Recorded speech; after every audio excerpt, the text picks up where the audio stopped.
Welcome back to the Polity. We're still reaching you live from our Abuja studios. I've been joined now by the President, African Emancipation Movement for Good Governance, also a former House of Representatives candidate in Edo State, speaking about Mr. Lucky Obiyan. Good afternoon and welcome to the program. Good afternoon. It's good to have you. Good afternoon, Nigerians. Thank you for having me. All right. Before we go into the topic of discussion, which is the bickering and propaganda we're seeing even after this election cycle, let's quickly start with what you've been doing. I believe yourself and some others have been holding some sort of protest and press conferences since the announcement of the results. What's that really about, and what do you hope to achieve? Yeah, thank you very much for inviting me once again to your program. And thank you, Nigerians, for watching. In the last couple of weeks, like you rightly said, ever since 25th February 2023 elections, presidential election and the National Assembly election, we have decided to hold a Monday weekly series of world press conferences to address some of those issues that didn't go down well with us as a civil society organization and as Nigerians in generality. Everyone is aware of all the irregularities that's transpired during the presidential election, as is affected the beavers, the IREB, the transmission of results, the ballot staff snaffing and cutting away of ballot boxes and all of that transpired. These were scenarios that we thought the Nigerian electoral process had surpassed over the years. If you watch between 1999 till 2023, there have been an electoral evolution within the political space in the Nigerian political firmament. But this current dispensation under the administration of Professor Mahmoud Yakubu seemed to have taken us 2,000 steps backward, in terms of all the electoral dividends and developments we've made within that sector. So we come together, a conglomerate of different civil society organizations. We do come together to address most of the irregularities and our demand on the next point of action, because we cannot keep quiet as Nigerians and as civil society watchdogs of the society. We cannot be gagged by the government of the day in respect to all the shenanigans that transpired during the electoral process. So that's why we engage the media as we have developing stories that unfold on a week-to-week basis, coupled with the fact that we've been on the streets, for 21 whole days. We had to move under the platform of the Free Nigeria Initiative movement, under the leadership of the country director, Dr. Paul, and we also have like I said, a divergent set of civil society group. So we had to come together. All our followership, we brought them together, mobilized ourselves. We wrote to the security agencies, and all the various security agencies within the state capital here in Abuja, that we intend to launch a protest, and these are the number of days it was going to last. So we do converge at the Unity Fountain, I think week 1 and week 2. Week 1 and week 2. But by the end of week 2, we had the current government sponsoring an anti-protest pro-Tinubu group. To, the reason for that sponsorship was to, create a clash of interest between groups. And what we did, we were very swift enough. We had to, abdicate the entire Unity Fountain for them, and they still remain there. So we had to reschedule where we converge and all of that. So we've been protesting all this long. We picketed various institutions of government, like the Ministry of Defense, INEC, National Assembly. Then at the time we had to focus our gaze and prospections, in terms of perspective and all of that. We know we have to shift the ball to the diplomatic circle, where you have the American embassy, the Canadian High Commission, and the host of others, ECOWAS, the EU, the United Nations. We had to pick all the diplomatic circle to send and press our demands on why it is unacceptable to allow the illegality that transpired during the 2023 general election to stand. So that's why we've been on the street, we've been on every nooks and crannies, all the institutions of government. We've been so coordinated. We've never broken any arm of the law. The police, the DSS, the civil defense, and all of them have always been with us all through this process. So we have a followership that listen, and we don't even allow people litter the street while we protest. That's to tell you how organized we are, you know. So these are some of the things we've been doing, and we'll continue to do so until May 29, because the international community have to be aware on our displeasure, because the so-called APC government are making it seem as if the Nigerian people have agreed to the entirety of the presidential outcome. That's not the position of Nigerians. All right. Let me quickly jump in there. Just some follow-ups to that. Firstly, issue of international community. Yes. I think this also relates to an open letter we saw recently by renowned author Chimamanda Ngozi Adichie, where she wrote to President Biden. Now, people are beginning to say that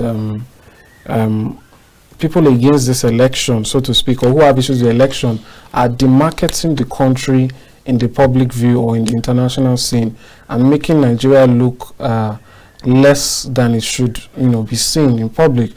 What do you make of that? That your actions are making people look down on the country? And on the other side, what really is the expectation? If you complain or you make it known to these international bodies, are you expecting them to have a say in a sovereign nation like Nigeria? Yeah, thank you for that question. Let me begin from where you took the question from, in terms of what we stand to gain, and they've tinted or painted us as trying to discredit or a kind of send a wrong signal to the international community about the country called Nigeria. It is before the international community. We had international observers that arrived the country ab initio prior to the election, and they all sent their reports to their various institutions that they represented in terms of observing the elections. And majority of all that transpired during the election, all the activities, are in the domain of the public. What we are doing, we are just mainly exercising our constitutional right, the right to be heard, the right to associate. All of these between section 36 on the chapter 4 of the schedule of the 1999 constitution as amended, from section 36 to section 40, they are all enshrined there: the freedom of assembly, the freedom of the press, the freedom of association, and all of that. So we are mainly exercising our constitutional rights as citizens of this great nation. And talking about trying to malign the integrity of this country before the international community, that is the propaganda they sell. They are the one propelling such, fanning the embers of such disorderliness within the international community. I will cite an example. One of the presidential candidates of the 25th presidential general election that took place, the one, Mr. Peter Obi, was harassed at the Heathrow Airport on the 7th of April.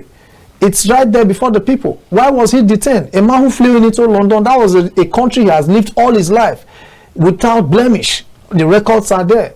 He was detained right in the airport. And Nigerians began to wonder, why would you keep this man for so long here? So when they saw that the protest from Nigerians and people within the Heathrow Airport in the United Kingdom was becoming too much, what happened? The immigration officer had to walk to the people and say, look, the reason why he's been detained and questioned, he was even handed over a detention note. So the immigration officer had to say, it is because there is a duplication of identity. So meaning the APC-led administration would have, in one way or the other, tried to create a problem within the personality of the man in question.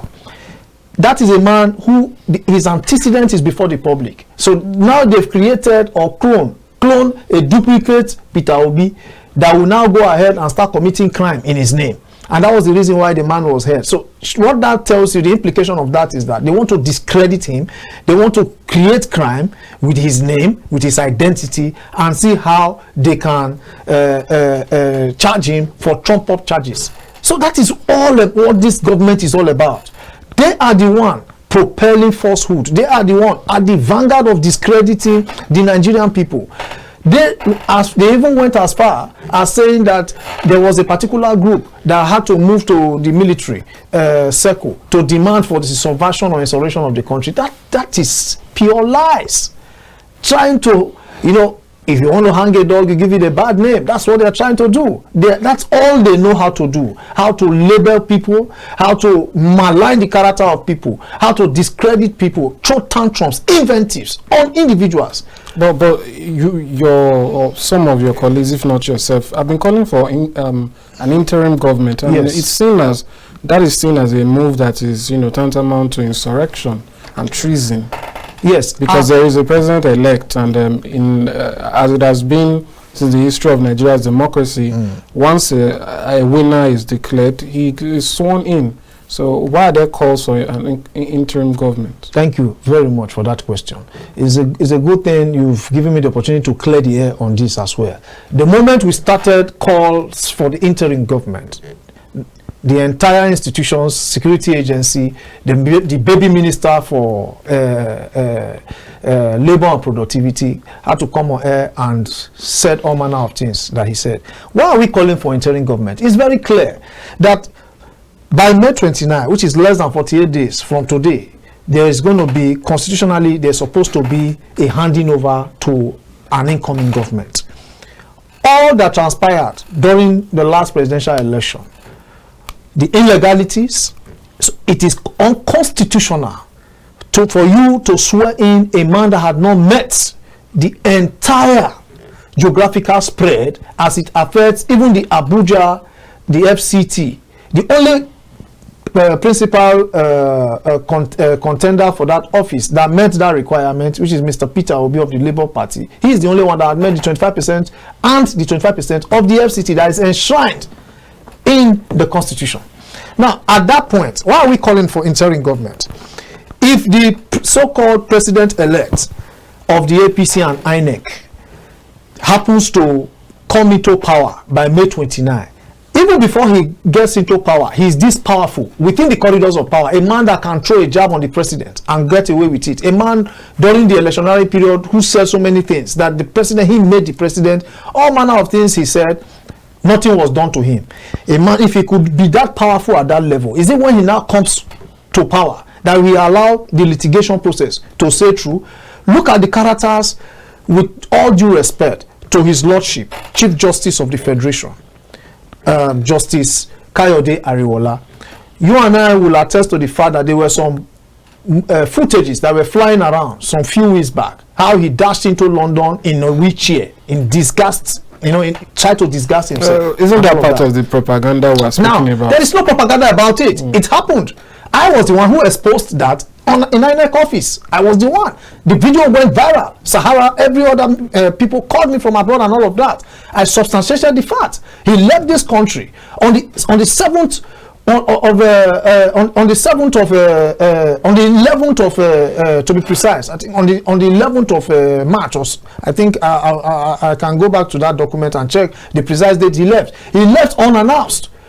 The following week, the president-elect had to leave the country as well. They both had to meet in the United Kingdom. But there's no footage of them meeting. There is. And it was a subterfuge arrangement. But he's a senior citizen. It's not unexpected for him to use the assistance of a wheelchair. Yes, Mr. Presenter, is your CGN currently, is he physically is he physically impaired? Is he physically challenged? He uses as an individual? He uses not on wheelchair. We know our Chief Justice of the Federation. He walks with by foot. And even when he was after he disembarked from at Heathrow Airport in the United Kingdom, when he dashed into his hotel room, he disembarked immediately from the wheelchair. We saw him gallivanting around the hotel room. So now, are you proposing that he was disguised? That is why we say that there was a clandestine meeting that was to happen in order to set justice to the highest bidder, and we have our records. We have another man, Justice Emeka Wente, a man who superintended over the Lawa case and the Akpabio case. Everybody knows in this country that the entire gamut of the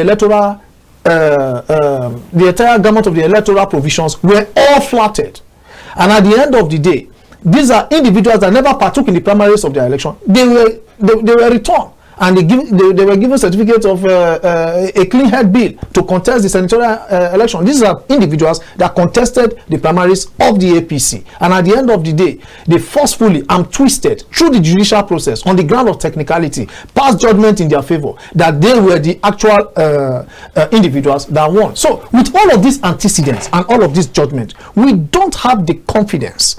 But to some extent, we said, okay, this is a time for the judiciary to, in one way or the other, to redeem its image before the Nigerian people. It's between the Nigerian judiciary and the Nigerian people. So why are we calling for an interim government? Ordinarily, in organized crime, I will give you an example in what happened in Kenya in 2017. In 2017, the presidential election took place in Kenya, but the people, it's just exactly what you have in Nigeria that took place on the 25th of February 2023 in this country. That was exactly what happened in Kenya in 2017. What happened? At the end of the day, Raila Odinga, it was versus Raila Odinga versus Uhuru Kenyatta. Raila Odinga had to go to court. At the Supreme Court, before the swearing in, the Supreme Court in 21 days in Kenya in 2017, you can fact check me on that. In 2017, the Raila Odinga had to go to court, and the Supreme Court passed judgment in 2 weeks on the litigation. What was their judgment? They found that the illegalities that transpired during the transmission of results in Kenya were all shrouded in all manner of shenanigans. They were all a lot of irregularities. And at the end of the day, what happened? They nullified that election. That was an election that ordinarily in the Chief Independent Electoral and Boundary Commission, that is IEBC of Kenya. The man is by name Wafula Chebukati. As at that time, announced the incumbent president, Uhuru Kenyatta, on a 54% win. He already announced it and declared him president-elect of Kenya. And that was why Raila Odinga had to go to court and challenge that. And the Supreme Court were very swift in adjudicating justice because they know how sensitive and important that particular case was. And at the end of the day, the sitting president had to take it in good faith, and they resumed, and the Supreme Court ordered the electoral body of Kenya to conduct a fresh election within 60 days. And that was where the entire people had to troop to the street, and they started celebrating. So if Kenya could have done that, the powerhouse of the East African nation, why will Nigeria not be able to do that? They are trying to buy time so that the so-called president-elect will come into power. And by the time he is sworn in as president of Nigeria, then he will be able to tamper with the judicial process. We all know how Amechi addressed a press conference during the election in Rivers State. He said the current CGN of the country, his lordship, was a surrogate appointer of the Tinubu camp. Who was he talking about? It was a recommendation from the Tinubu camp, and we know who appointed him, who nominated him for the appointment. So these are the characters that want to superintend over the presidential litigation. And we are saying no, they should recuse themselves. It's a legal terminology. They have been the one using the term recuse. So it's hard time they too should recuse themselves from presiding over this litigation. Nigerians don't have the confidence in them superintending over the presidential litigation. And we are appealing. I want to use this opportunity to also appeal to the judiciary from the appellate court where the tribunal case will begin to the Supreme Court, that they should allow cameras into their courtroom. Kenya did it, South Africa did it, so that Nigerians will have access to justice in any part of the world. Those in the diaspora, those within the shores of this country should have access to justice. I think that will go a long way to infuse a kind of deterrent, a kind of fear, instill trepidation in any of these justices that would be nursing the potentials to travesty of justice, or to issue a miscarriage of justice and sell justice to the highest bidder of the APC camp. So that is why we have continually called for the interim government. There will be no cause for interim government if they can be swift enough. Only said Abakoba, SAN, said within 7 days this litigation can be concluded before it gets to the Supreme Court. What is holding them up till this moment? As I speak to you, they have not started entertaining most of these the petitions. We don't have time on our side. That tells you these people are buying time so that the president-elect that they have illegally declared on Nigerian people will be sworn in by May 29. And we will not. We will do everything within the law. We will do everything within the law. As civil society organizations, we will mobilize Nigerians in their hundreds of thousands on that very day to get to Eagle Square, except they have the opportunity, or they will make up their mind to swear in their own president-elect, probably inside in a restroom, but not at Eagle Square. Nigerians will talk about the Eagle Square peacefully. Nobody is preaching insurrection. Nobody is preaching violence the way they have labeled us.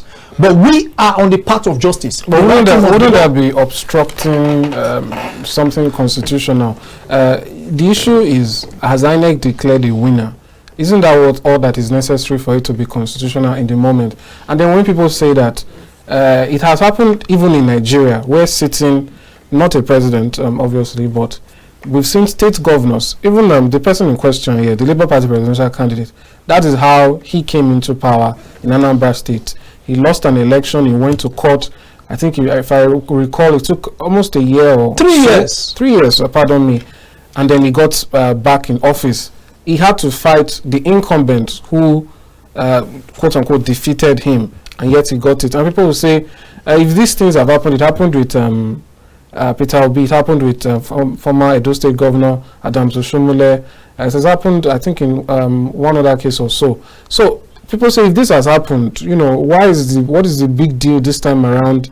Why call for an interim government? Is an interim government constitutional in the first place? Why not just do as it has been done before? Go to the courts, whatever time it takes. Like they say, the judgment is retrospective, or is it retroactive? So once it is called, if Peter Obi is the true winner, he would come in and take over and serve out his tenure. So what do you make of that? Amadi, let me tell you, we are Nigerians that are aware of yesterday, today, and probably tomorrow. As Nigerians, I speak authoritatively with a historiographic memory of all that has happened in this country in the last 23 years.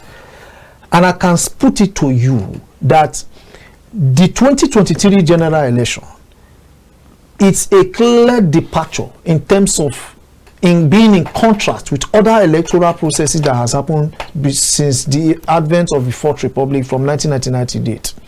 What I'm trying to tell you here is this: we will not allow, it will be an illegality.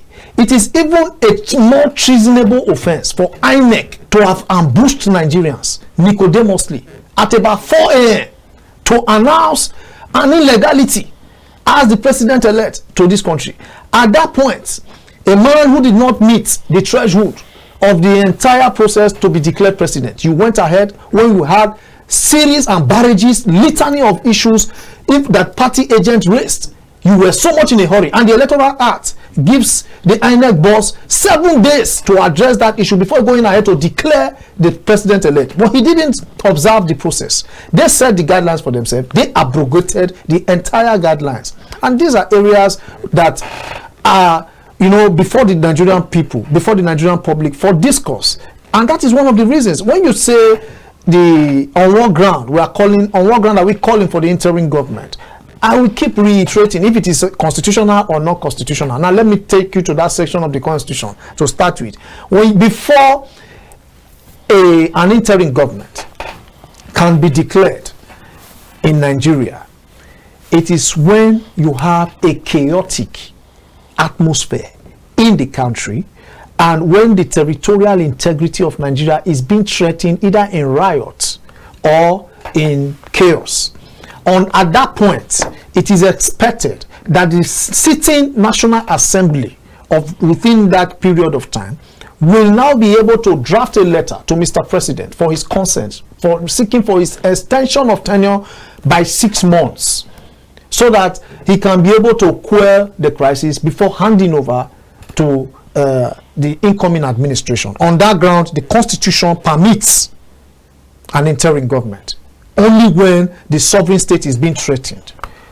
But in this premise, it's quite a different scenario, because INEC itself, under the leadership, I repeat, under the leadership of Professor Mahmoud Yakubu, who has destroyed the entirety of integrity left in that institution by going ahead to declare a president that was not voted for in its generality by Nigerians, as they made Nigerians to understand. We have the results of those elections. We send our people to most of those centers to observe the elections, and each of these parties challenging the outcome of the presidential general election, they fight their cases in court. You can see what the frivolous charges the APC had come up with in recent time, and you can see what INEC have done after the 308 billion naira that was splashed on the conduct of the 2023 general election. And at the end of the day, look at the kind of election that was given to Nigerians by INEC. We've asked SIRAP and other organizations to beam their satellites on the Independent National Electoral Commission to, as a matter of urgency, scrutinize how does the expenditure of the entire process went. They have to give a breakdown on how they spent 308 billion naira taxpayers' money.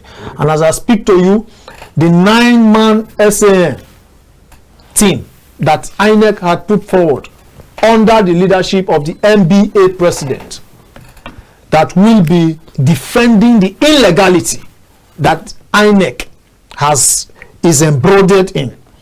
The INEC have set aside 3 billion naira to defend illegality.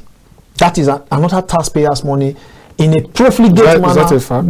It's a fact. You can fact check me on that. 3 billion naira has been expended, has been set aside, has been earmarked to defend that illegality that will be thrown on those 3 SAN to defend what INEC, the irregularities INEC have foisted on the Nigerian people. And these are things that we are saying no to.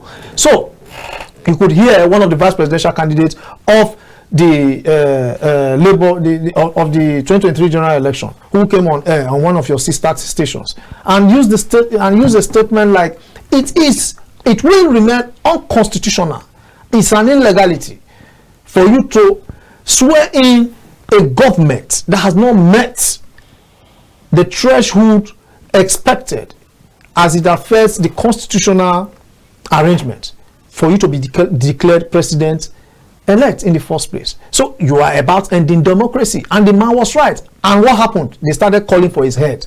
They said all manner of things. You raised the issue of Chimamanda not quite long, a global icon that has over 14 honorary degrees all over the world.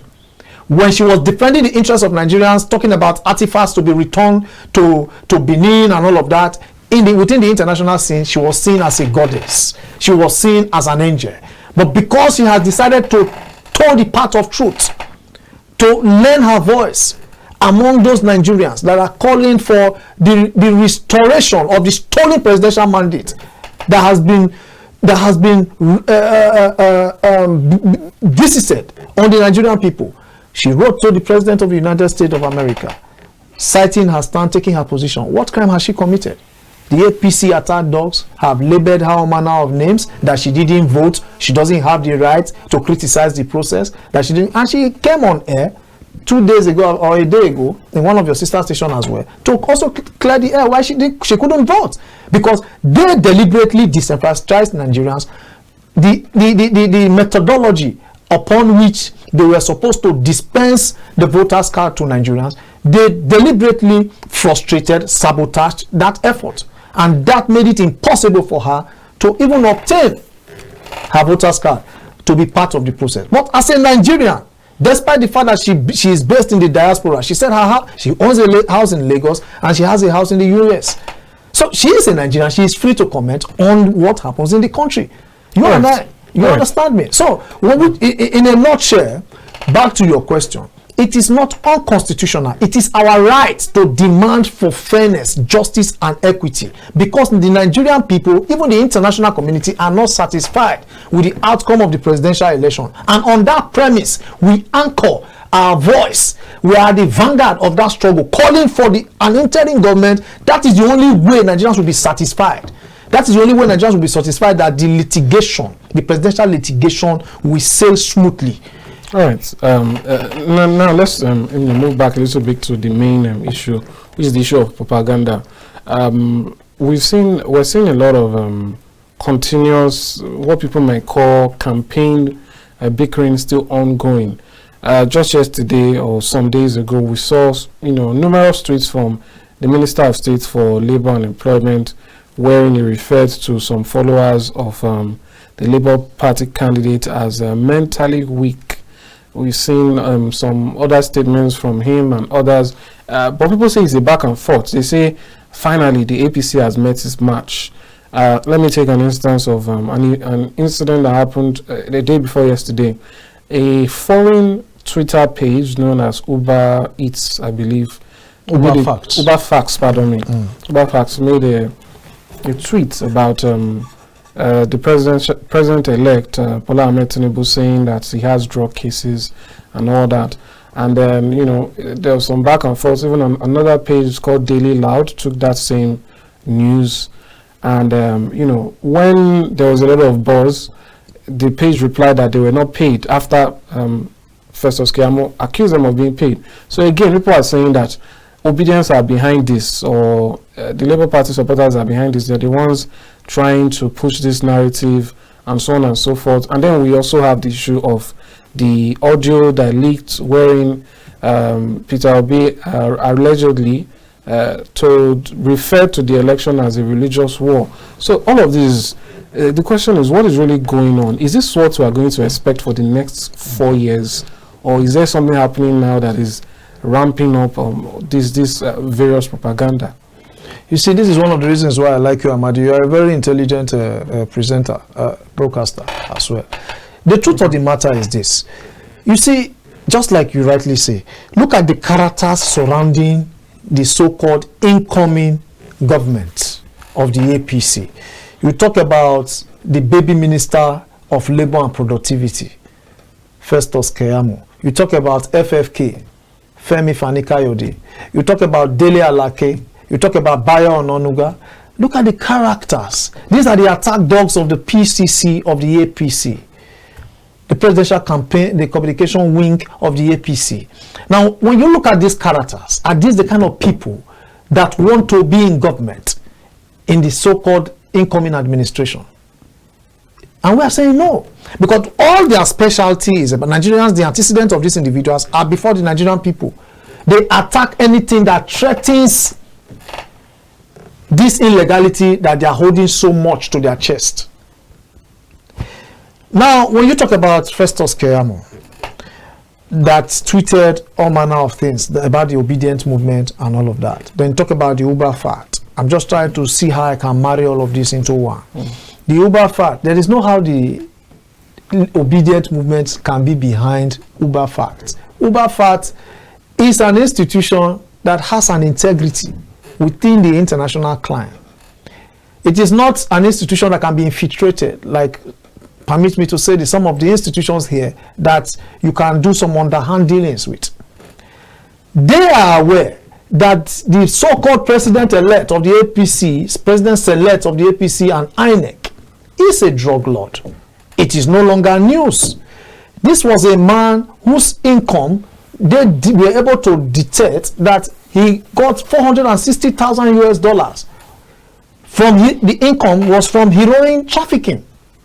And they were able to establish the fact. And the Chicago court had to confiscate that. That is tantamount to an ex-convict. And it is against the Constitution of the Federal Republic of Nigeria. If you look at the Labour Party, one of the petition, one of the subject or content of the petition file, that is, I think that should even be the number one of it that should be looked into.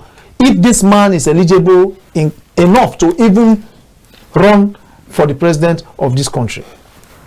Now, Uber Facts raised this, and the next thing, Obedience are the ones sponsoring it. But if it happened to be in their favor, then they will give kudos to it. That is all of these characters that I've made mention of. You see, they look at the Minister of Information.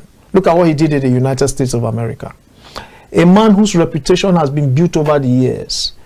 A man who challenged the establishment of the political class in this country. A man who they regard, who we saw, a lot of people saw him as the dark horse of this election, that would have been able, that actually he was the dark horse that was able to upturn and upset the apple cart within the Nigerian political firmament in this country. The person of His Excellency Mr. Peter Obi, his incursion into the political foray at the highest level in fights and in contests for the most coveted seat of the land has actually changed the entire political landscape in the country. Now you go to the international community to malign just a moment of that magnitude. All right, just hold that thought for a moment. We have to quickly go on a break. When we return, we'll kick off right where we stopped. We'll see you in some moments. The program continues. Stay with us.